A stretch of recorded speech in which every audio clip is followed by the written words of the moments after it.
Nós aqui nang awe pa curso de COVID,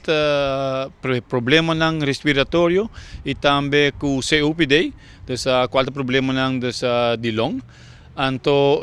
essa kita curso que nós temos sa hasia jaluna ka ba party, awe ta de dois party e final em princípio, pero essa kita costa que nós abing com os meses hasi para manter os meses na altura de foral depois de COVID e pandemia, para nós manter os meses na kiko o trabalho de fisioterapeuta depois de pandemia ou durante o tratamento para paciente começar a recuperar de COVID. Em total agora aqui, bisa verdade, nós está aqui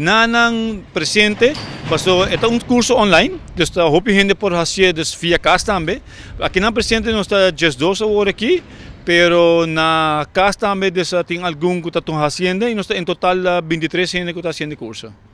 Curso está muito importante naturalmente, depois que a cabeça hope gente que por a COVID, depois de não ter problema não respiratório, tindi não que está by the ICU, tindi não que está sali back, que não está que está swak, não pode mover, não pode cana, maneira que me está. Então essa é parte agora que não está explicando nós que está muito importante para fisioterapeuta não nos passar que hora é o momento adequado para actuar e com hope de pressão para pôr bom gente ou com hope de exercício para fazer com gente para recuperar back e que é duro que você logra desde em tanto tempo de maneira da bisa dus eigenlijk botin primeiro 6 semanas e botin